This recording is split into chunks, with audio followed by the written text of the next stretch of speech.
Hello dear students, you are welcome in RK Institute. I am Dr. RK Saini and today I am going to discuss P block element. NTA के syllabus में चाहे वो NEET की बात करो या IIT JEE की बात करो, पी ब्लॉक का अलग ही वेटेज है। पी ब्लॉक से 6 फैमिलीज हैं, बोरॉन, कार्बन, नाइट्रोजन एटसेट्रा। हर फैमिली में कुछ कंपाउंड गिवन हैं जो आपको पर्टिकुलरली पी ब्लॉक की बुक से पढ़ने होंगे। वैसे हम आपको बता दें कि पी ब्लॉक में कोई भी फैमिली हो, जैसे बोरॉन फैमिली, तो इसकी जो जर्नल कैरेक्टरिस्टिक्स हैं, general in the electronic configuration, general properties like as order of their atomic radius in with exception, order of their ionisation enthalpy, any exception etcetera, density वगैरह, ये सब बातें हम पीरियोडिक टेबल में लर्न कर लेते हैं या उस पीरियोडिक टेबल में एक्सप्लेन कर देते हैं आपको। अब पर्टिकुलरली जो कोई कंपाउंड मेंशन किया हुआ है उसके लिए आपको पी ब्लॉक तैयार करना होगा, पर्टिकुलरली एनसीईआरटी की बुक को एज ए रेफरेंस बुक मानकर। मैं भी यहाँ पर एनसीईआरटी की बुक को ध्यान में रख के आपको पी ब्लॉक एक्सप्लेन करूंगा। तो आज मैं आपको बोरॉन फैमिली ग्रुप नंबर 13 के कुछ कंपाउंड्स उनको एक्सप्लेन करूंगा। पर्टिकुलरली उसमें आपको 4-5 कंपाउंड है वो बता देता हूँ। एक तो boron, it's isolation and properties, borax, it's isolation properties, orthoboric acid, इसी तरह से डाइबोरेन, और कुछ एल्यूमिनियम का कंपाउंड है। जब तक एल्यूमिनियम की बात है तो उसके आइसोलेशन तो मेटलर्जी का पार्ट हो गया, लेकिन जैसे ElCl3 आपको दे रखा है, Lm वगैरह दे रखे हैं, तो वो मैं आपको यहाँ एक्सप्लेन करूंगा। तो first I am going to discuss boron. First isolation of boron.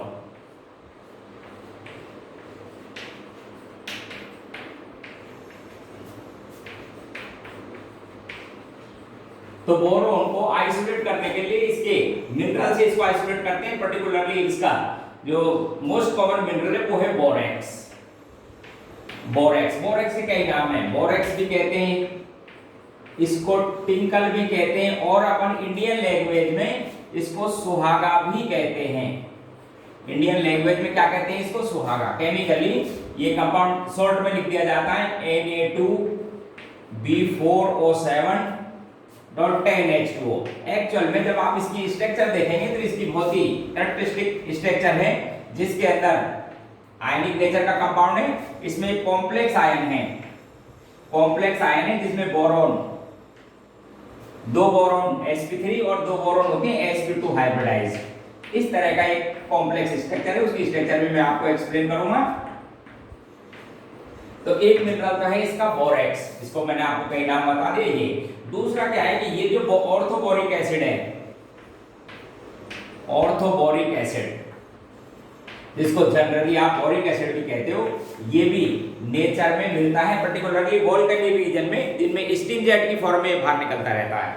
तो इसका आइसोलेशन इन 2 मिनरल से जनरली हम करते हैं, वो मैं आपको समझा देता हूं। स्टेप फर्स्ट जो है इसका, देखो 2 स्टेप में रिएक्शन कंप्लीट होती है।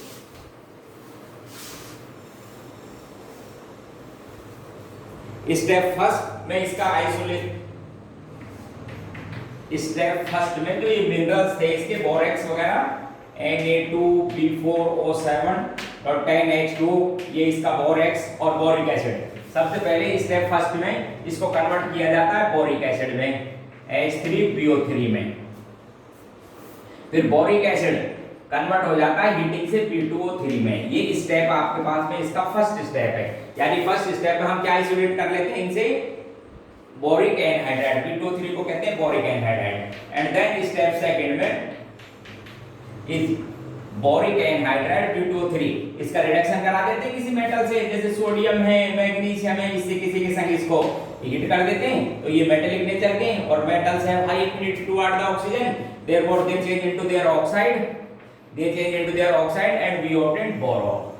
तो ये इसका मेथड था। इसमें पर्टिकुलरली इस मेथड से जो हम बोरॉन बनाते हैं वो मेनली इम्प्योर बोरॉन होती है, जिसके अंदर बोराइड वगैरह की इम्प्योरिटीज होती है, और एमोर्फस बोरॉन बोली जाती है। एमोर्फस समझते हो ना, है तो सॉलिड ही, बट पार्टिकल्स, या मैं बोलता हूं boron atoms are not regularly orderly arranged in the solid and hence it is amorphous nature. Amorphous है। तो इस स्टेप फर्स्ट आपको समझाता हूं। स्टेप सेकंड तो आपको रिडक्शन करना ही है। सोडियम से करोगे तो सोडियम ऑक्साइड, और मैग्नीशियम से करोगे तो क्या मिल जाएगा? मैग्नीशियम ऑक्साइड, और क्या मिल जाएगी आपको? बोरॉन। स्टेप फर्स्ट को देखिए इन दोनों से। स्टेप फर्स्ट में सबसे पहले क्या करते हैं, इसकी डाइल्यूट एसिड से रिएक्शन करा लेते हैं। ये भी डाइल्यूट HCl और डाइल्यूट H2SO4। और डाइल्यूट H2O से 4 देते हैं, इससे क्या बन जाता है आपके पास में बोरिक एसिड बन जाता है। एक बार देखो कैसे बनेगा, तो इसमें दो तो बन जाएंगे साहब आपके पास में NaCl, और ये कन्वर्ट होगा पहले तो H2B4O7 में, इसको कहते हैं टेट्राबोरिक एसिड। क्या नाम है? टेट्राबोरिक एसिड। इसकी स्ट्रक्चर भी आप यहीं से देखिए, इसकी स्ट्रक्चर भी इस तरह की है।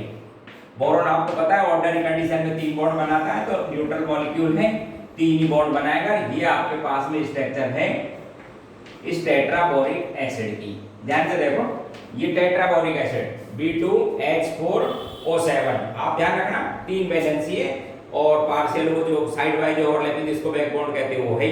तो इसका जब आप हाइड्रोलाइसिस कराओगे, वाटर से जब हाइड्रोलाइसिस कराओगे, तो इस बोरोन ऑक्सीजन के बॉन्ड को ब्रेक कर देना। जैसे इस बॉन्ड को फिजन करोगे तो यहाँ पर H जुड़ेगा, इस जगह OH। इसी तरह से इस बॉन्ड को ब्रेक करना, इधर H OH, सारे बॉन्डों को ब्रेक कर दो बोरोन के साथ जुड़े हुए हैं, तो आपको मिल जाएंगे 4 मॉलिक्यूल किसके? H3BO3 के 4 मॉलिक्यूल। फिर आप क्या करना है, इसको रेड हीट करेंगे। रेड हीट का मतलब काफी हाई टेम्परेचर पर हीट करते हैं तो मॉइस्चर बाहर निकल जाती है, और किस में कन्वर्ट हो जाता है? बोरिक एनहाइड्राइड में। स्टेप फर्स्ट और आपको स्टेप सेकंड मैंने क्लियर कर ही दिया कि इस बोरिक एनहाइड्राइड का रिडक्शन कर लो मेटल से, तो आपको क्या मिल जाती है? बोरॉन। एक जनरल मेथड ऑफ प्रिपरेशन था। इसमें जो बोरॉन बनेगी कैसी बनेगी आपके पास में? एमोर्फस। हाँ, यदि आप इस बोरिक एनहाइड्राइड को देखें रिड्यूस करें हाई टेम्परेचर पर एल्यूमिनियम से, तो यहां पर जो बोरॉन बनती है वो क्रिस्टलाइन बोरॉन होती है। देखो, यदि इस बोरिक एनहाइड्राइड का रिडक्शन किया जाए एल्यूमिनियम से हाई टेम्परेचर पर, तो ये जो बोरॉन बनती है वो मेनली क्रिस्टलाइन बोरॉन होती है। क्रिस्टलाइन समझते हो ना?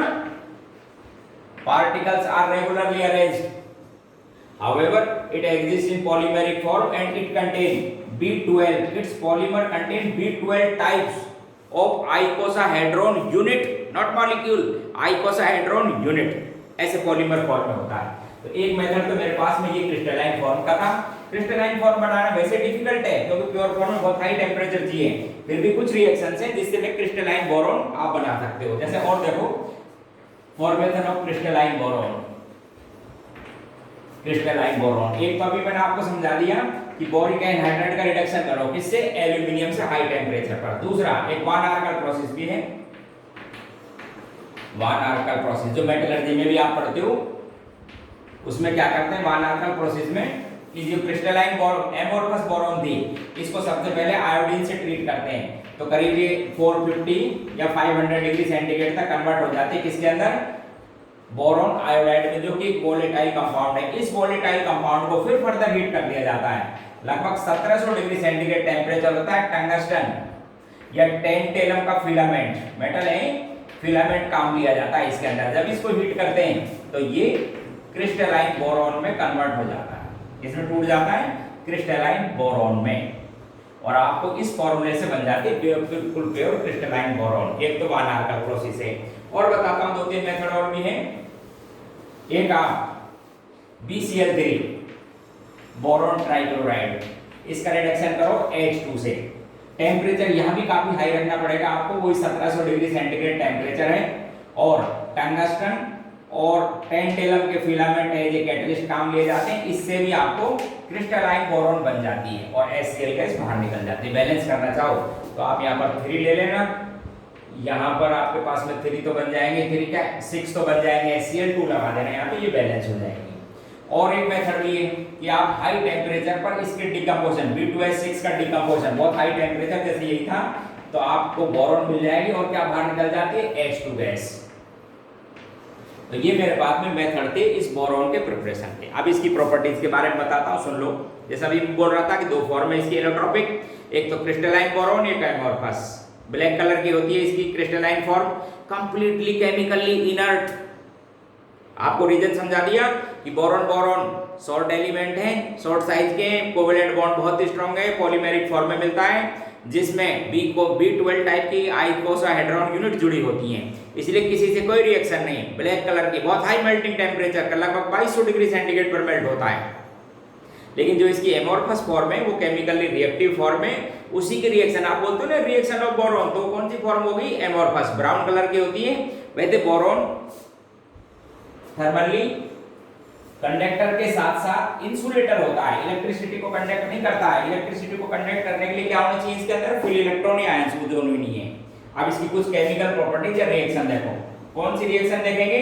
एमोर्फस बोरॉन की सिंपल रिएक्शन है। जैसे आप इसको ऑक्सीजन के साथ हीट कर दो, हाई टेम्परेचर पर होगी 500 से और 700 डिग्री सेंटीग्रेड तक, तो बोरिक एनहाइड्राइड बन जाएगा। अच्छा एक चीज और, इसको क्या कहते हैं? Boron sesquioxide oxide.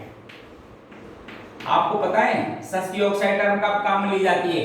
जब एलिमेंट और ऑक्सीजन का रेशो 1:1.5 हो, तो ऐसे ऑक्साइड्स को कॉमनली सस्क्यू ऑक्साइड्स कहते हैं। तो आप ऑक्सीजन से रिएक्शन कराओगे, बोरिक ऑक्साइड बन जाएगा।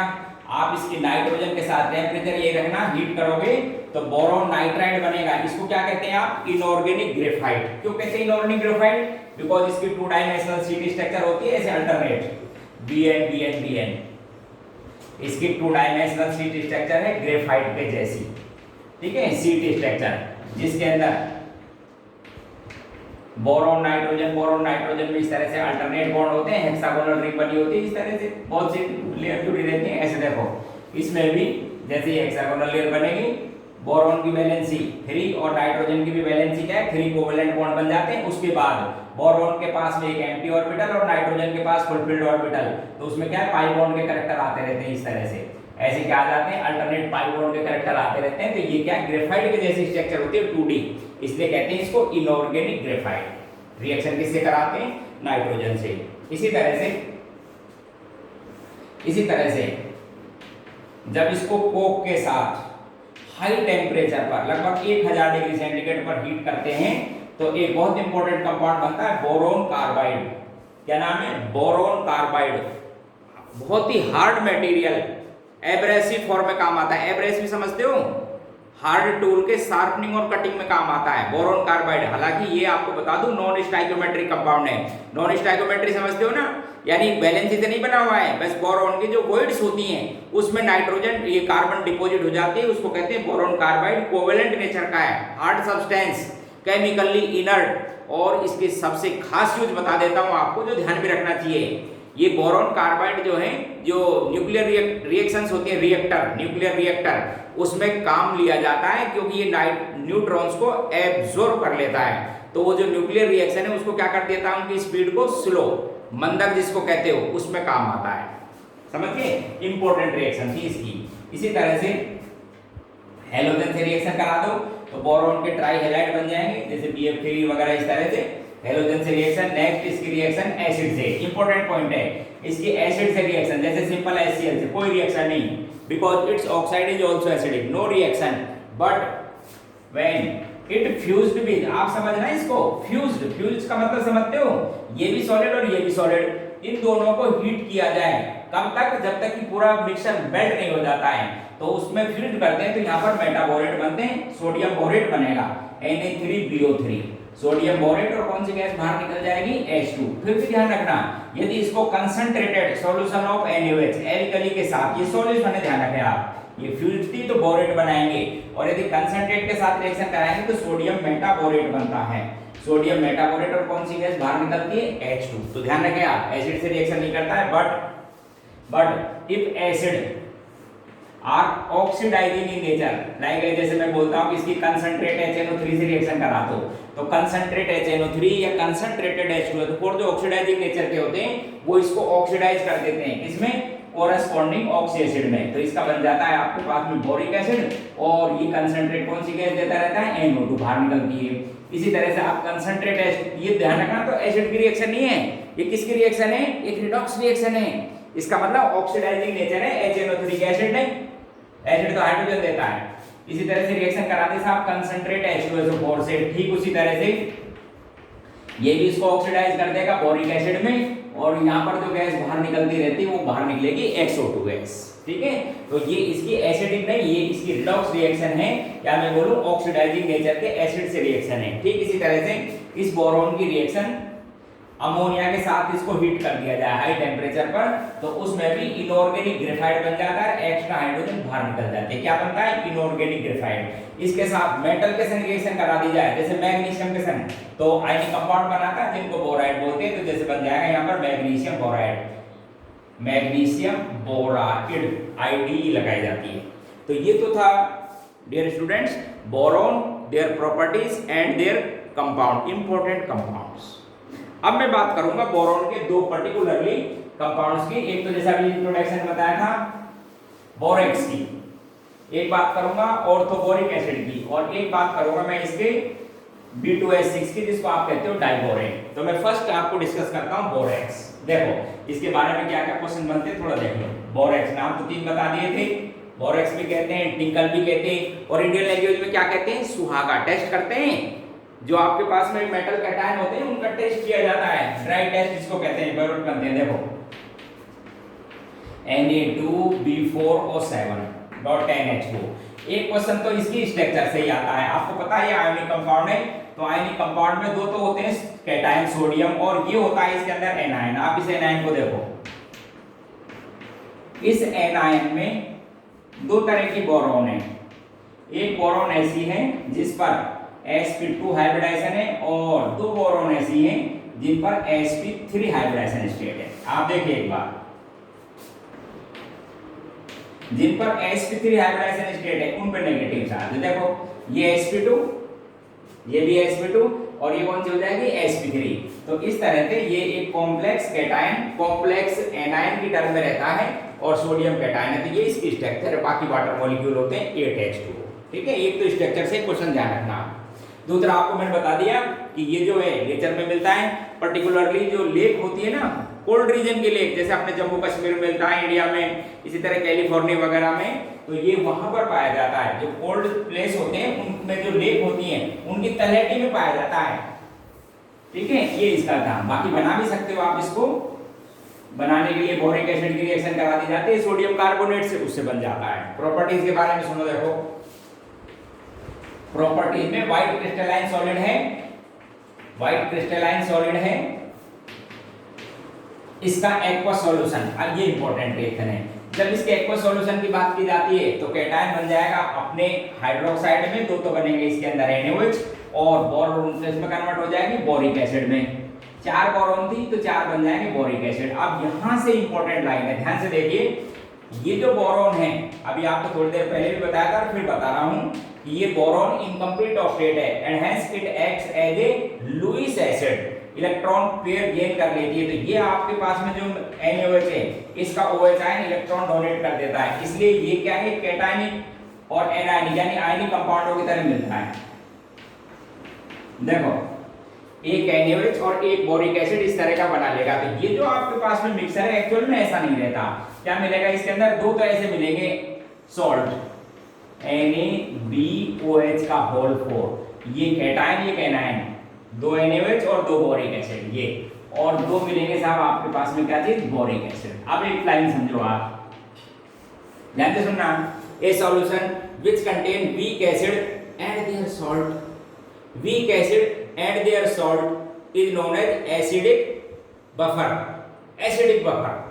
और एसिडिक बफर की पीएच यदि आपको कैलकुलेट करनी हो तो उसका फॉर्मूला, एसिडिक बफर की पीएच का फॉर्मूला है pH of acidic buffer equals to pK plus log concentration of salt upon concentration of weak acid। ऐसे याद करते हो आप, याद कीजिए upon concentration of weak acid, ये था फॉर्मूला। यदि मैं 1 मोल की बात करूं तो 2 मोल आपके पास में सॉल्ट और 2 मोल उसका एसिड, इसका मतलब log 1 equals to 0 and hence its pH equals to its pK and it is a weak acid and its pH is 9.2526, therefore the solution is basic in nature। important। तो आप बताओ मुझे कि जो बोरेक्स का aqueous solution होता है किस नेचर का रहेगा, बेसिक। जनरल लाइन याद करने के लिए मैं आपको वैसे ही बोलता रहता हूं, because it contain strong base and weak acid and hence their nature depends upon the nature of strong base, basic। और एग्जैक्ट कोई बात करें तो बफर, इसका एक्वस सॉल्यूशन क्या है, बफर। कैसा buffer, neutral buffer, because concentration of acid and salt are equal, क्या कहते हैं उसको, neutral buffer, and their pH depends upon their pKa और its pKa is 9.26 and has basic. तो ये होता है इसका बेसिक।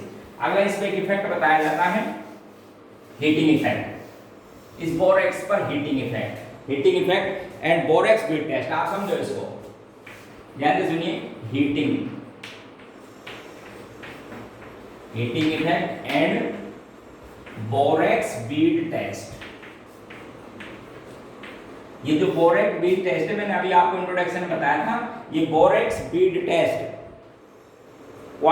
क्वालिटेटिव एनालिसिस में मेटल आयन के टेस्ट करने में काम आते हैं। पर्टिकुलरली उनको ड्राई टेस्ट कहते हैं, डी ब्लॉक एलिमेंट आते हैं। आप समझो, देखो जब आप इसको हीट करोगे Na2B4O7.10H2O, जब आप इसको हीट करोगे ऑर्डिनरी जैसे 100 के आसपास आप इसको हीट करोगे तो इसमें से वाटर मॉलिक्यूल बाहर निकल जाते हैं, और ये जब अंदर से समझना, जब वाटर मॉलिक्यूल अंदर से बाहर निकलते हैं ना तो मॉलिक्यूल पोरस हो जाता है, इसलिए वॉल्यूम बढ़ जाता है, तो बोलते हैं स्वेल अप हो जाता है।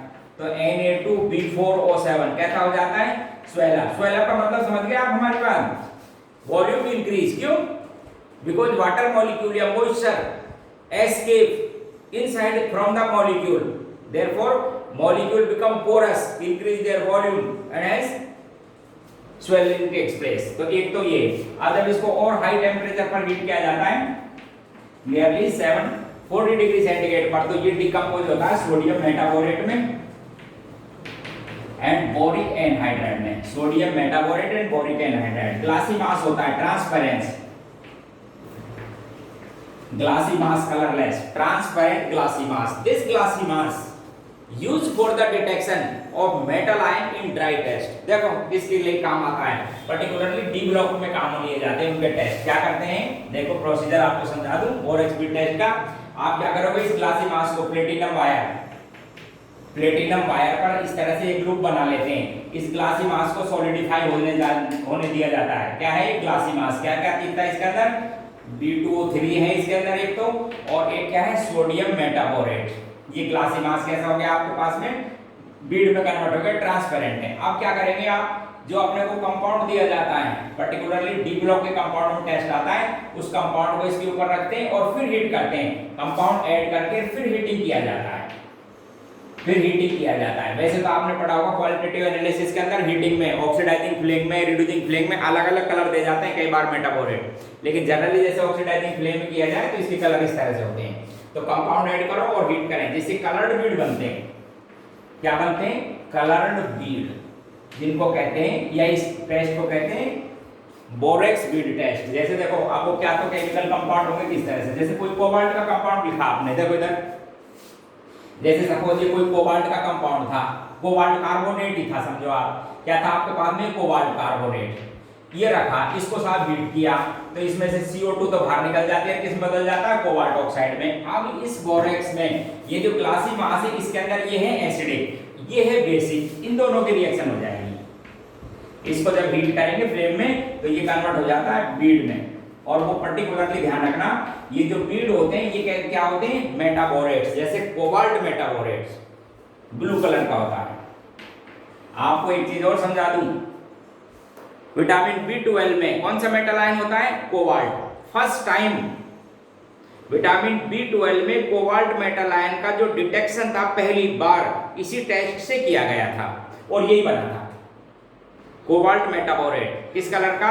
ब्लू कलर का। वैसे ऐसा नहीं है कि ये क्या है, प्राइमरी टेस्ट है, प्राइमरी का मतलब ब्लू कलर ऐसा नहीं है, कोबाल्ट के ही बनते हैं, और भी बनते हैं, जैसे कॉपर का कंपाउंड होता है उसका भी ब्लू ही बनता है, कॉपर के बीड भी ब्लू बनते हैं। जैसे कॉपर कार्बोनेट दिया होता है, हीट करोगे तो इसमें से CO2 बाहर निकल जाएगी, किस बदल जाएगा? कॉपर ऑक्साइड में। कॉपर ऑक्साइड भी बेसिक है, इसी तरह से रिएक्शन करके और क्या बन जाता? Copper metaborate. ध्यान रखें कि इस बीड में मेटाबोरेट बनते हैं जिनके कैरेक्टरिस्टिक कलर होते हैं। और आपको ध्यान रखना चाहिए कि इनऑर्गेनिक कंपाउंड, जो कलरफुल इनऑर्गेनिक कंपाउंड है, मेनली या मोस्टली डी ब्लॉक के ही होते हैं। इसलिए ये टेस्ट किसके लिए काम आता है?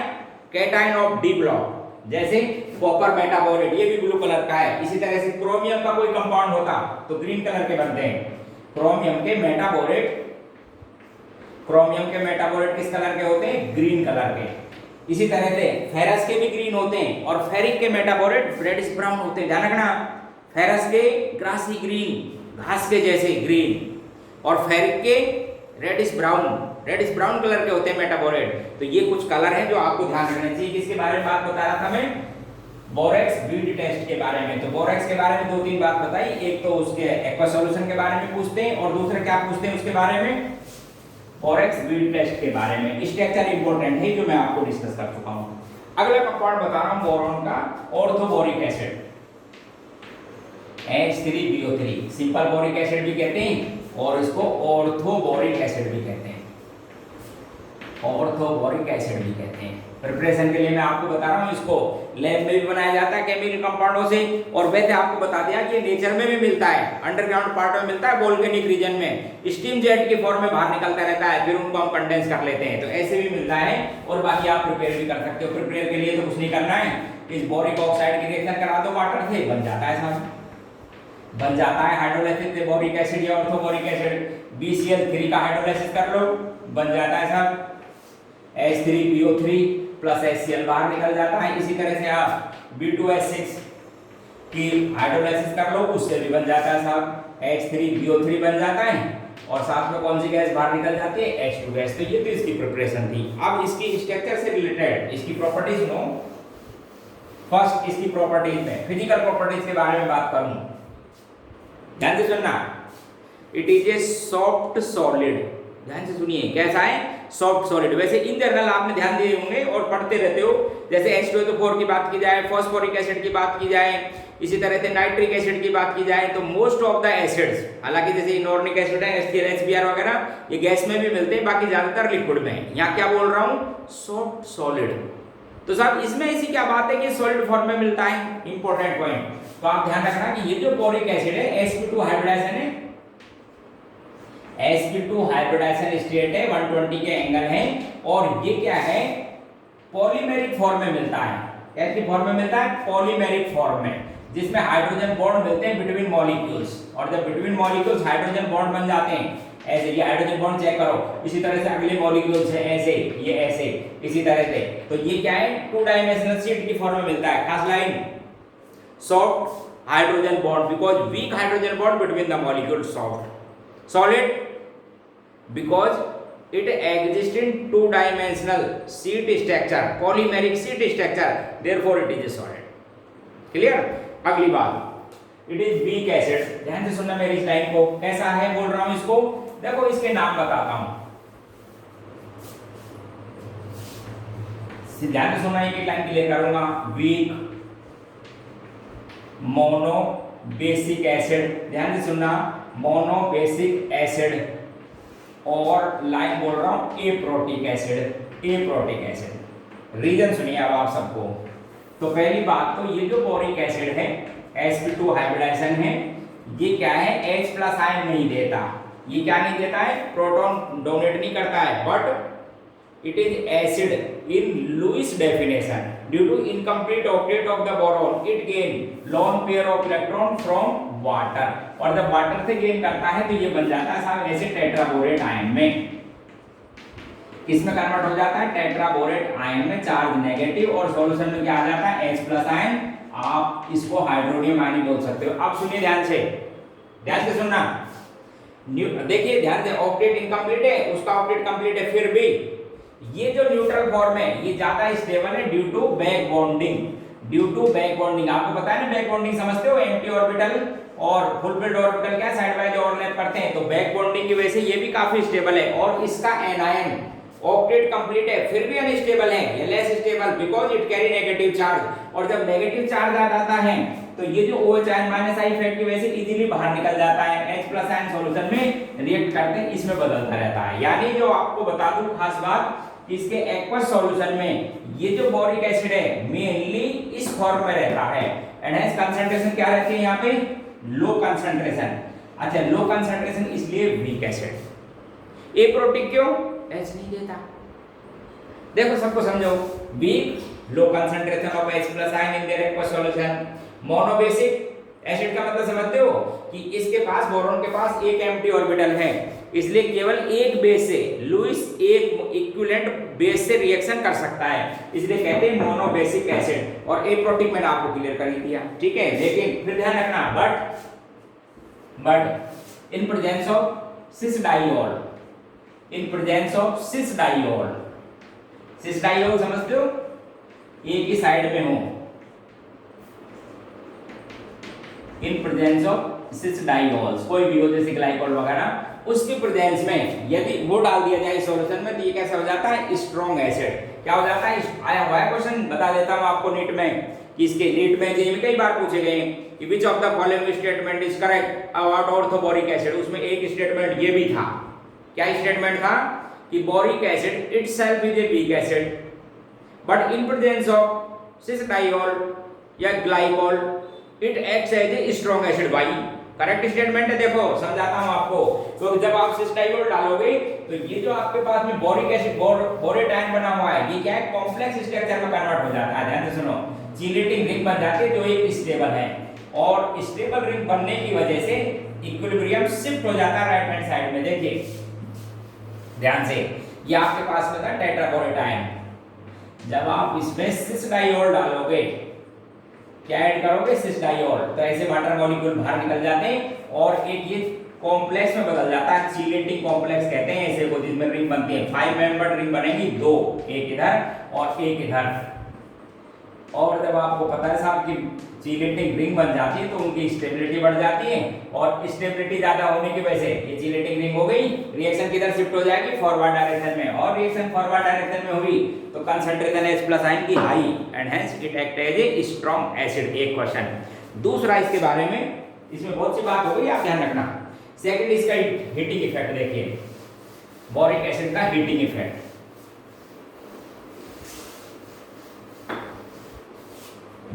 बोरिक एसिड को जब हीट किया जाता है H3BO3, ध्यान से सुनना, जब इसको हीट किया जाता है 100 डिग्री सेंटीग्रेड पर, तो इसमें से एक वाटर मॉलिक्यूल बाहर निकल जाता है और ये कन्वर्ट होता है HBO2 में। ध्यान रखें, एक प्रीफिक्स काम लिया जाता है, after removal of 1 water molecule from 1 mole of acid and the product is acidic, then we use meta as a prefix, therefore it is known as metaboric acid। अभी बोला था ना सोडियम मेटाबोरेट, क्या नाम है इसका, metaboric acid. It exist in polymeric form. ये जो मेटा एसिड होते हैं ना, इनके अंदर क्या रिपल्सन बढ़ जाता है, पाई बॉन्ड बढ़ जाता है, डिस्टेंस कम, तो ऑक्सीजन के इलेक्ट्रॉन पेयर ऑक्सीजन, तो इनमें रिपल्सन होता है, इसलिए ये मोनोमेरिक फॉर्म में एग्जिस्ट नहीं होता, बल्कि किस फॉर्म में मिलता है, पॉलीमेरिक में। ये बॉन्ड टूट जाता है बी का, देखो इधर ऐसे था OH, और ये बी का ये जो बॉन्ड है, ये जो डबल बॉन्ड है O, ये ब्रेक हो जाता है, जैसे O एक वैलेंसी इसकी फ्री, एक इसी तरह से इसकी फ्री, वापस दूसरा मॉलिक्यूल, देखो इस तरह से ये क्या है कि पॉलीमेरिक फॉर्म में कन्वर्ट हो जाता है। रिपीटिंग यूनिट ये रहेगी, ये इसकी रिपीटिंग यूनिट N। तो ये पॉलीमेरिक फॉर्म में मिलता है। मेटाबोरिक एसिड कितने पर बनता है, 100 डिग्री सेंटीग्रेड पर। अच्छा, और इसको जब हीट किया जाए तो 160 डिग्री सेंटीग्रेड पर, 160 डिग्री सेंटीग्रेड पर इसके 4 मोल में से वाटर बाहर निकल के और ये कन्वर्ट हो जाता है H2B4O7। क्या नाम दिया था आपको मैंने इसका, टेट्राबोरिक एसिड। और जब रेड हीट कर दिया जाता है, रेड हीट मतलब जब हाई टेम्परेचर हो इससे भी, तो पूरा वाटर बाहर निकल जाता है, कन्वर्ट हो जाता है बोरिक एनहाइड्राइड में। After removal of complete water molecule the corresponding compound is known as anhydride and hence B2O3 is known as anhydride. क्या नाम है, बोरिक एनहाइड्राइड, इसका फाइनल। तो ये इसका हीटिंग इफेक्ट आता है बोरिक एसिड का, इसको थोड़ा ध्यान रखें। एक चीज और समझाता हूं, ये जो मेटाबोरेट है ना, देखो इसका एक खास इंपॉर्टेंट यूज भी है उस कंपाउंड का। ध्यान से देखो, इस मेटाबोरेट की एसिडिक है, NaOH से रिएक्शन करा दी जाती है तो ये बन जाता है सोडियम मेटाबोरेट में। जब ये सोडियम, बहुत इंपॉर्टेंट कंपाउंड, बहुत इंपॉर्टेंट, आजकल बहुत यूज होता है, इस सोडियम मेटाबोरेट को जब ऑक्सीडाइज किया जाता है H2O2 से, तो एक कंपाउंड बनता है जिसके अंदर पेरोक्सी मेटाबोरेट आयन होता है। देखो बनता है Na2, ये तो कैटायन है 2, तो ऐसे पॉजिटिव चार्ज, और एनायन ये है इसका, उसमें पेरोक्साइड लिंकेज होती है, ये पेरोक्साइड बोलते हो ना इसको। देखो बोरोन पर sp3 हाइब्रिडाइजेशन है, दोनों पर नेगेटिव चार्ज है, इसलिए 2 कैटायन से ये बैलेंस है। इसका नाम है पेरोक्सोबोरेट आयन। क्या नाम है, पेरोक्सोबोरेट आयन। इसका जानते हो क्या खास यूज है, जितने भी वॉशिंग पाउडर है उसमें काम लिया जाता है एज ए ब्राइटनर। क्या बोल रहा हूं, it used as a brightener in washing powder, commercial compound है, ध्यान रखना। क्या नाम है, सोडियम पेरोक्सो मेटाबोरेट। कैसे बनता है देख लो, कुछ नहीं करना, सोडियम मेटाबोरेट को ऑक्सीडाइज कर देते हैं किससे, H2O2 से, बाकी वाटर बाहर निकल जाता है, उससे ये बन जाता है। क्या नाम कंपाउंड का, सोडियम पेरोक्सो मेटाबोरेट। क्या use, as a whitener, brightener, किसमें, इन वॉशिंग पाउडर। ठीक है, तो ये आपके पास में कंपाउंड था बोरिक एसिड। एक और बताऊंगा इसका, सुनिए, नाम है बोरेन। बोरेन, आगे सुनो, बोरॉन के कंपाउंड और बोरेन। जनरल इंट्रोडक्शन तो यह है कि binary compound of boron and hydrogen are known as borane. The simplest borane is BH3 but does not exist in the nature. अब सुनो आप मेरी बात, आपको बोरॉन के जितने भी कंपाउंड नोन हैं न्यूट्रल फॉर्म में ट्राइवेलेंट होंगे। जैसे बोरिक एसिड बताया अभी आपको मैंने, जैसे अभी आपको क्या बताया था, बोरिक एसिड। इसी तरह से बोरॉन के हैलाइड जानते हो, BF3, BaCl3, इस तरह से जितने भी आप समझते हो, समझ गए। तो बोरॉन के जितने भी ट्राइवेलेंट कंपाउंड हैं केवल वही नेचर में मिलते हैं जिनमें बैक बॉन्डिंग मिलती है। इसके अलावा कोई मिले तो मुझे बता देना, मेरा एड्रेस आपके पास है। क्या कह रहा हूं कि बोरॉन के न्यूट्रल ट्राइवेलेंट कंपाउंड ओनली वही एग्जिस्ट करते हैं जिसमें बोरॉन उसके साथ क्या करता हो, बैक बॉन्डिंग। और बैक बॉन्डिंग के लिए आपको कंडीशन है, एडजेसेंट एटम पर क्या होना चाहिए, फुलफिल्ड ऑर्बिटल, और बोरॉन के पास एक एम्प्टी ऑर्बिटल। उससे पता है क्या होता है कि बोरॉन का ऑक्टेट पार्शियली कंप्लीट हो जाता है। तो इसीलिए ये नहीं मिलता। देखो ऐसा नहीं है, बॉन्ड वीक नहीं है, बॉन्ड तो आपको पता है ना, हाइड्रोजन का बॉन्ड है, स्ट्रॉन्ग बॉन्ड होता है, लेकिन ऑक्टेट कंप्लीट नहीं है, नो कोई बैक बॉन्डिंग नहीं है। इसलिए ध्यान रखो, BH3 सिंपल बोरेन है but not exist in the nature. तो बोरेन जो मिलती हैं उनमें स्पेशल बॉन्डिंग होता है, कुछ ब्रिज बॉन्डिंग टाइप के कंपाउंड बनते हैं, उनसे मिलती हैं। और आपको बता दूं, बोरेन दो तरह की मिलती है नेचर में। बोरेन्स टू टाइप्स की होती हैं, एक को कहते हैं नीडोबोरेन, नीडोबोरेन। जनरल फॉर्मूला है इनका BnHn+4। और दूसरी मिलती है अरेक्नोबोरेन,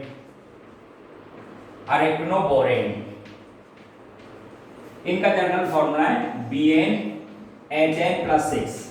अच्छा, नेमिंग में ऐसे बोलते हैं इनको, जैसे बोरॉन 2, 4, 5 कितने भी हो तो डाइबोरेन, फिर पीछे हाइड्रोजन लगा लेते हैं। जैसे आप समझो, सपोज B4, जैसे मैंने 4 लिखा तो यहाँ पर लिखूंगा B4H8, यहाँ पर भी यदि 4 लिखूं तो देखो इधर, तो आप लिखेंगे B4H10। फिर कोई बोले एक B4H9, आपसे जनरल पूछ ले which of the following is not a boron, तो आप ध्यान रखना इन दोनों में आना चाहिए, वो मिलती है। जैसे मैं आपसे पूछूंगा, आप सिंपल बोलते हो B2H6, किसका फॉर्मूला है, देखो इधर B2H6, यहाँ पे 2 लिखो, किस में आएगा, नीडोबोरेन में। तो इनके नेमिंग पे ऐसे दिए जाते हैं, आप समझाऊं, नेमिंग में ऐसे बोलते हैं नंबर ऑफ बोरॉन के बेस पे। जैसे 4 है तो आप क्या बोलोगे इसको, टेट्राबोरेन। यदि दोनों सीरीज में मिलते हैं, इसमें भी मिलता है तो नंबर ऑफ हाइड्रोजन लिख देते हैं, इसको बोलेंगे टेट्राबोरेन 8, इसको बोलेंगे टेट्राबोरेन 10, इसको क्या बोलेंगे, टेट्राबोरेन 10।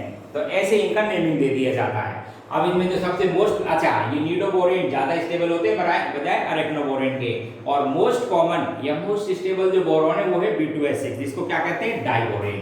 तो अब आपको एक डाइबोरेन के बारे में बताता हूं, जो आपकी एनसीईआरटी की बुक में मेंशन भी है, और नीट में और जेईई में मैं कहता हूं बोरॉन फैमिली से यदि एक ही क्वेश्चन किसी को सेलेक्ट करना है तो स्टूडेंट्स आपको क्वेश्चन मिलेगा B2H6 से, इसलिए आप बहुत ध्यान से इसको तैयार करें। मैं बोल रहा हूं इसको B2H6 डाइबोरेन। प्रिपरेशन, सबसे पहला इसका प्रिपरेशन। तो प्रिपरेशन में देखो इसके बहुत से मेथड हैं। एक अभी जैसे मैंने बोला था, ये था मैग्नीशियम बोराइड, क्या नाम था इसका, मैग्नीशियम बोराइड। इसका मैग्नीशियम बोराइड का रिडक्शन यदि कर दिया जाए, हाई टेम्परेचर पर करते हैं, इसको हीटिंग कर दिया जाता है, इसका हीटिंग कर देते हैं तो यहाँ पर मिक्सर बनता है बोरेन का, बहुत सी मिक्सर बनता है जिसमें मेनली B4H10 होता है, मेन यानी मिक्सर होता है बोरेन्स का। आप ध्यान सुन लो मेरी बात। और जब आप इसको हीट करते हो इस मिक्सर को, तो इसमें से B2H6 as a major compound बनता है। तो आप तो क्या करोगे, ये जो मैग्नीशियम बोराइड है इसका रिडक्शन करो, हीटिंग करो, इस पर हीटिंग करने से मिक्सर बनेगा बोरेन का, जिसमें मेनली B4H10 होगी, जिसके फर्दर हीटिंग से आपको क्या मिल जाता है, B2H6। एक मेथड। दूसरा बहुत से मेथड मेरे पास इसको प्रिपेयर करने की, देखो दूसरा इसका मेथड लैब में वैसे आपको बता दूं, इसका जो लैब मेथड है, इसमें सोडियम बोरोहाइड्राइड की रिएक्शन कराई जाती है आयोडीन से। 2 ले लेना, हीट कर देना इसको। हीट कर देंगे तो 2 तो साफ NaI बाहर निकल जाती है, एक B2H6 बनता है और एक्स्ट्रा हाइड्रोजन बाहर निकल जाती है। ये तो लैब मेथड है।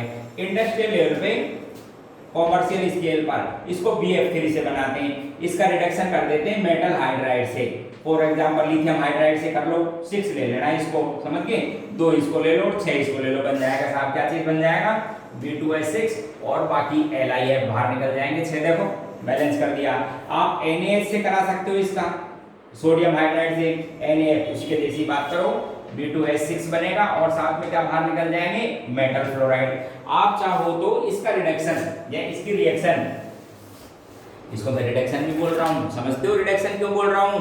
Removal of more electronegative element is known as reduction and addition of hydrogen is also known as reduction. तो मैं रिडक्शन कर रहा हूँ इसका। मैं इसका रिडक्शन किसी से भी करा सकता हूँ, जैसे LiLH4 मेटल हाइड्राइड है, simple lithium hydride, sodium hydride, इसको क्या बोलोगे? Lithium aluminium hydride. तो मेटल के तो फ्लोराइड बना देना दोनों के और बन जाएगा B2H6। तो एक तो B2H6 बन जाता है, मेटल फ्लोराइड बन जाते हैं, लिथियम का भी एल्यूमिनियम का भी। तो इंडस्ट्रियल लेवल में तो इसका प्रिपरेशन किया जाता है एक्चुअल में BF3 से, समझ गए? और बाकी आपको बता दिए कॉमन मेथड इसके हैं प्रिपरेशन के। अब इसकी प्रॉपर्टीज की बात करें। प्रॉपर्टीज, सबसे पहली बात colourless, less stable. Less stable क्यों? Because no normal bond, it contain 3 centred 2 bond, bridge bond, banana bond कई नाम दिए जाते हैं। And act as a Lewis acid, electron deficient molecule है। इसकी बॉन्डिंग आपने केमिकल बॉन्डिंग में पढ़ ली होगी, आप ध्यान रखना इसमें। ये इसके नॉर्मल बॉन्ड नहीं है। नॉर्मल बॉन्ड तो जो 2 सेंटर 2 इलेक्ट्रॉन बॉन्ड है वो 4 हैं, ये वाले टर्मिनल बॉन्ड। और ये जो ब्रिज बॉन्ड है इनमें आपको पता है ना कि इलेक्ट्रॉन 2 ही हैं और न्यूक्लियस 3, बोरॉन हाइड्रोजन बोरॉन। इसी तरह से इस ब्रिज बॉन्ड में भी एक ऊपर है अबोवे प्लेन के, दूसरा नीचे, ध्यान रखना, ठीक है? तो इसलिए देखो क्या कितनी बात बता दी, electron deficient because bridge bond are not normal bond. Here 3 centre 2 electron bond means 3 nucleus, 1 2 3, electron only 2। It is non planar, एक बॉन्ड, ये जो ब्रिज बॉन्ड है प्लेन के अबव और एक प्लेन के बिलो, इसलिए नॉन प्लेनर। मैक्सिमम कितने एटम एक प्लेन में हो सकते हैं? 6, 3 इसके 3 इसके। ओवरऑल मॉलिक्यूल नॉन प्लेनर बोलोगे। लुईस एसिड क्यों कह रहा हूं? Because incomplete octet of the boron. It is A conditional bond, conditional bond है जिससे आप इसको एक्सप्लेन कर सकते हो, एग्जिस्ट कर सकते हो, समझ गए? sp3 आयोडाइड मान के इसको एक्सप्लेन किया जाता है। अच्छा, दूसरा अनस्टेबल गैस है, पॉइजनस नेचर की होती है, easily catch fire, spontaneously catches fire का मतलब समझते हो? एयर के कांटेक्ट में आते ही अपने आप जलने लग जाती है। और आपको बता दूं इसकी जो कंबशन रिएक्शन है हाईली एक्सोथर्मिक। इसकी जो कंबशन रिएक्शन है ऑक्साइड बना दोगे, कैसी है? हाईली एक्सोथर्मिक, काफी हीट बाहर निकलती है। आप समझ लो लगभग 2000 से 2200 किलो जूल पर मोल एनर्जी या कंबशन हीट बाहर निकलती है इसके कंबशन से। तो ये हाईली एक्सोथर्मिक रिएक्शन है इसका कंबशन। दूसरी बात बोल रहा था कि ऑक्टेट इनकम्प्लीट होने की वजह से एक्ट करते एज ए लुईस एसिड। तो जब भी आप इसकी रिएक्शन कराओगे ना इलेक्ट्रॉन डोनर से अडेक्ट बन जाएगा। जैसे देखो, जैसे रिएक्शन लिखी आपने BH3 की, सॉरी B2H6 की बात करते हैं डायमेरिक फॉर्म में, लेकिन जब रिएक्शन होगी तो मोनोमेरिक फॉर्म आ जाता है। जैसे देखना आप ध्यान से, सिंपल पहले रिएक्शन कराई वाटर से। अब समझना आप जब भी इसकी रिएक्शन कराओ ना तो आपको की बता देता हूं इसकी कि ये हिसाब आप सबसे पहले तो इसको मोनोमर में तोड़ो। लुईस एसिड है, वाटर से इलेक्ट्रॉन डोनेट करेगा। देखो एक रिएक्शन समझाता हूं।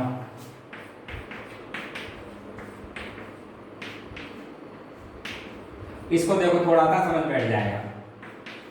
एम्प्टी ऑर्बिटल ने ऑक्सीजन में इलेक्ट्रॉन दिया, नेगेटिव चार्ज आया, ऑक्सीजन में पॉजिटिव जुड़ गया एक बार के लिए। लेकिन आपको अभी बताया था थोड़ी देर पहले कि जब ये ऑक्टेट कंप्लीट बेशक हो जाता हो लेकिन चार्ज नेगेटिव आने की वजह से बोरॉन का साइज एक्सपेंड हो जाता है और साइज एक्सपेंड होने की वजह से ये H बाहर निकल जाएगा। High electronegative hydrogen B positive charge bear नहीं करती, इसको इलेक्ट्रॉन खींच लेगी, इस पर जाएगा पॉजिटिव, इस पर आएगा नेगेटिव और एक BH बॉन्ड टूट जाएगा, एक BH बॉन्ड ब्रेक हो जाएगा और क्या बन जाएगा आपके पास में? Hydrogen gas. ऐसे ही सभी बॉन्डों को आप हटा देना वाटर से। तो नेट रिएक्शन की कोई बात करें, देख लो एक बार, नेट रिएक्शन की बात करें वाटर से तो आप क्या बना दोगे? इसको तो boric acid finally finally boric acid H3PO3 और सभी हाइड्रोजन जो है इसकी किस में बाहर निकल जाएंगी, वाटर की फॉर्म में। तो दो तो बनेंगे साहब बोरिक एसिड H3PO3, दो मॉलिक्यूल तो बनाना ही है और बाकी ये बैलेंस करनी हो तो आप ऑक्सीजन वगैरह ये चेक कर लेना, तो हाइड्रोजन गैस बाहर निकल जाएगी यहाँ से, ठीक है ना। दो बैलेंस भी हो गई, देखा जाए तो 6 आपको चाहिए ऑप्शन, तो यहाँ पर आप 6 लगा दो, क्या लगा दीजिए 6, इसमें बाकी तो ये बन गई, बाकी हाइड्रोजन गैस बाहर निकल जाएंगी। कितनी हाइड्रोजन गैस बाहर निकलेगी वो भी देखो 6 ही बाहर निकलेंगी, 6 H2 गैस बाहर निकल जाएंगे आपके पास, ठीक है। बाकी ये बोरिक एसिड। अच्छा इसी तरह से जैसे कोई बोले एल्कोहल से रिएक्शन सेम, जैसे बोले आपसे साहब एल्कोहल से रिएक्शन करानी हो, ठीक उसी तरह से जैसे वाटर करता है उसी तरह से एल्कोहल भी इलेक्ट्रॉन डोनर है तो 3 जोड़ दो। जैसे यहाँ पर आपने हाइड्रोक्साइड जोड़े थे वहां पर एल्कोक्साइड जोड़ दो, एथोक्साइड मेथोक्साइड और हाइड्रोजन गैस बाहर। ट्राई एथोक्सी बोरोन, क्यों भाई, जैसे आपने वहां पर OH जोड़े थे ऐसे ये जोड़ दो और कौन सी गैस बाहर निकल जाएगी, H2। ट्राई एथोक्सी बोरोन के बारे में सुन लो, it is covalent and volatile, covalent and volatile, और जब इसका कंबेशन किया जाता है तो खास लाइन जो फ्लेम होती है वो ग्रीन एज फ्लेम के साथ बर्न होता है। तो ये टेस्ट है कैसी बनती है, ग्रीन एज। ये टेस्ट है बोरिक एसिड का। हम क्या करते हैं, बोरिक एसिड उसकी रिएक्शन करा लेते हैं किससे, एल्कोहल से या डाइबोरेन से, तो बन जाता है आपके बाद में try ethoxy borate. On their कंबेशन इसकी जो फ्लेम है उसका एज, पर्टिकुलरली एज कैसे दिखाई देते हैं, ग्रीन, इसलिए ये टेस्ट करने में काम आता है। इंपॉर्टेंट रिएक्शन थी और समझाता हूं, तो एक देखो इसके बारे में और सुनिए दो रिएक्शन। जैसे इसी तरह से कोई बोले कि मेटल हाइड्राइड से रिएक्शन करा दे, तो हाइड्राइड में आपको पता है लुईस बेस है H नेगेटिव, जैसे बोले था B2H6 की रिएक्शन करा देते हैं किसी मेटल हाइड्राइड से, तो आप तो इसको ये मान के चलना और इसको चाहिए इलेक्ट्रॉन दे देना, तो क्या बन जाएगा आपके पास में NaBH4, दो मॉलिक्यूल लो साहब। तो जब भी आप मेटल हाइड्राइड से कराएंगे electron donor, it is electron acceptor, Lewis acid and acid base reaction takes place. इसी तरह से और इलेक्ट्रॉन डोनर जैसे कोई बोले कि साहब कार्बन मोनोऑक्साइड से रिएक्शन करा दी जाए, तो ध्यान रखें आप कार्बन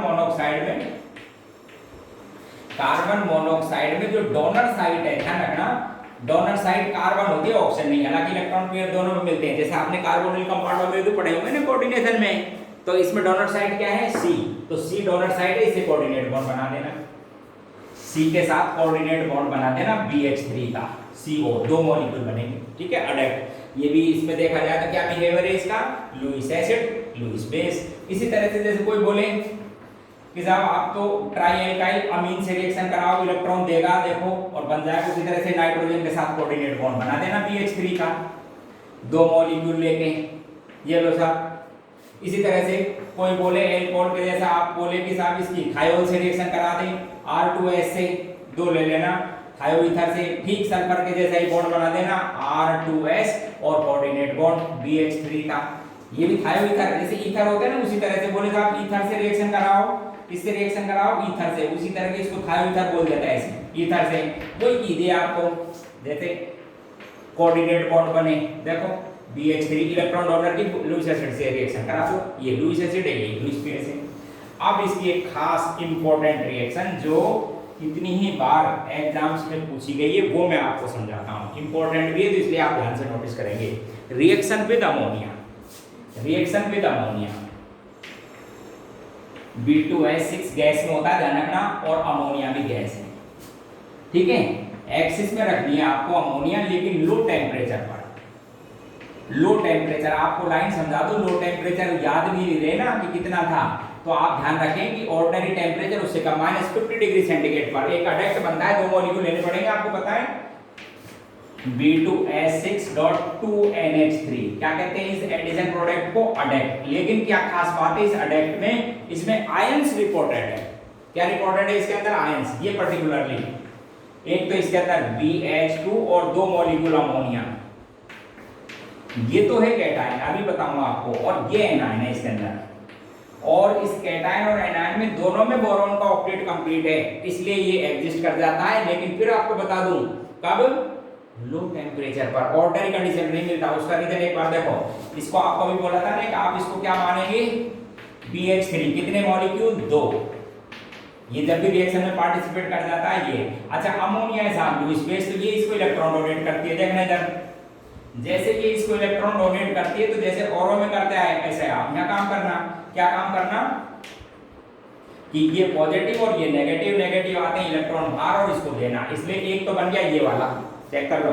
एक तो क्या बन गया आपके पास में एनायन ऑक्टेट रहा उसका कंप्लीट। देखिए वापस नाइट्रोजन ने इलेक्ट्रॉन डोनेट किए, इसके एम्प्टी ऑर्बिटल में जगह थी वहां पर ऑक्टेट इनकम्प्लीट। इलेक्ट्रॉन डोनेट किए उसमें नेगेटिव, नाइट्रोजन पे पॉजिटिव, लेकिन ये बाहर निकल गया एनायन की फॉर्म में। दे दो इसको, तो इसको भी जरूरत है। तो एक तो बन गया एनायन और ये किस में कन्वर्ट हुआ उसको सुनो। ये कन्वर्ट हुआ साहब इसके अंदर, नाइट्रोजन पर पॉजिटिव चार्ज है, इसके बावजूद अभी इसका ऑक्टेट इनकम्प्लीट है। अब क्या है दूसरा मॉलिक्यूल 2 लिए मैंने, अब जो सेकंड मॉलिक्यूल है वो फिर इलेक्ट्रॉन देगा इसको। फिर जब इसको इलेक्ट्रॉन देगा, ध्यान से देखना हमारी लाइन, जब इसको इलेक्ट्रॉन देगा तो फिर इस पर नेगेटिव चार्ज और नाइट्रोजन पर पॉजिटिव। इसलिए अब जो आपके पास में कैटायन बनेगा वो टेट्राहेड्रल ज्योमेट्री का होगा। कैटायन तो कैसा होगा? टेट्राहेड्रल ज्योमेट्री का, जिसमें दोनों नाइट्रोजन पर तो पॉजिटिव चार्ज, दोनों नाइट्रोजन पर तो क्या चार्ज रहेंगे? पॉजिटिव, और बोरॉन पर नेगेटिव। मैंने नेट चार्ज लिख दिया इसमें कितना? +1 octet complete. But nitrogen does not bear positive charge at ordinary condition due to high electronegative element and hence this complex cation और anion exist at very low temperature. Reaction first पूछी गई है, अब आपको क्लियर कर दूं, सुन लो। Ammonia primary amine and secondary amine, ध्यान से सुनना मेरी लाइन क्या कह रहा हूं।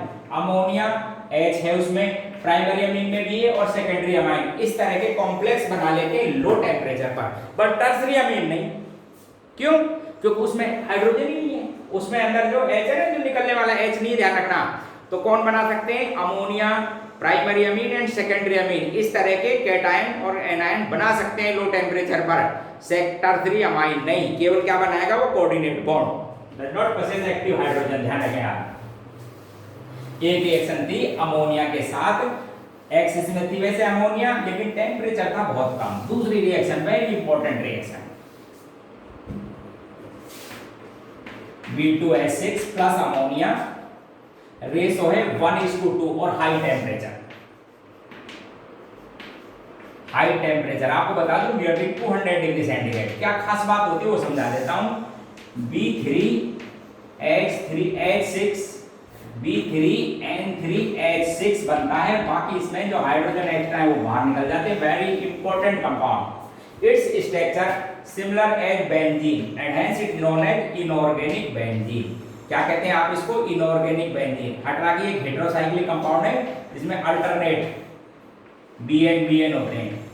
अल्टरनेट क्या होते हैं? BN 6H होते हैं। इसकी स्ट्रक्चर बेंजीन के जैसी है, इसलिए कहते हैं इसको इनऑर्गेनिक बेंजीन। आप समझना, sp2 हाइब्रिडेशन इसमें भी बोरॉन 3 बॉन्ड बनाने के बाद इसके पास एक एम्प्टी ऑर्बिटल है।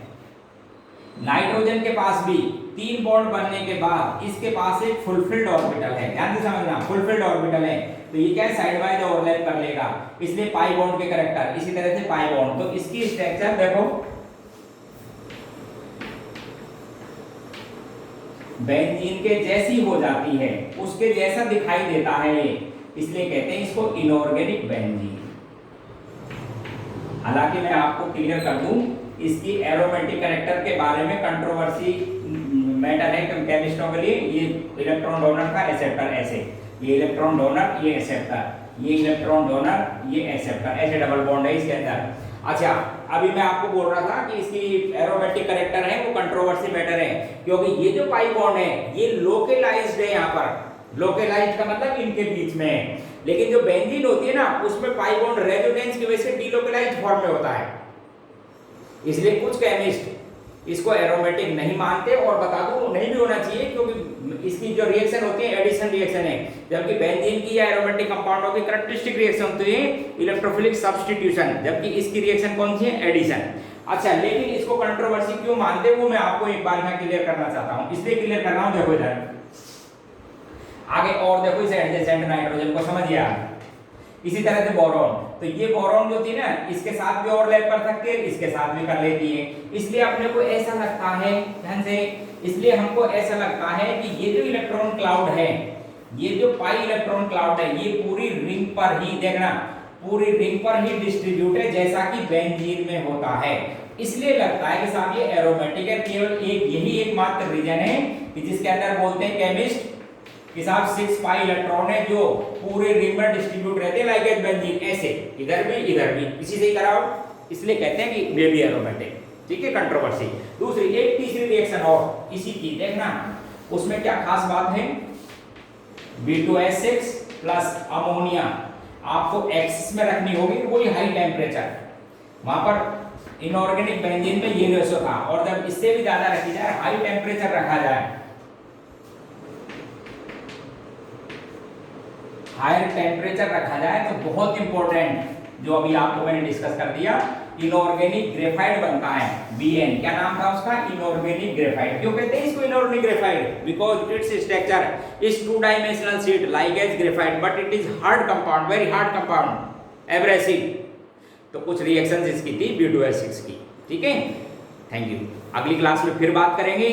आप हमारे चैनल को सब्सक्राइब कीजिए और लेटेस्ट जो भी मॉडिफिकेशंस या क्वेश्चन मेरे पास अवेलेबल होंगे नीट और जेईई के लिए, मैं उनको आपको समझाता रहूंगा, आपके पास में मिलते जाएंगे। Thank you.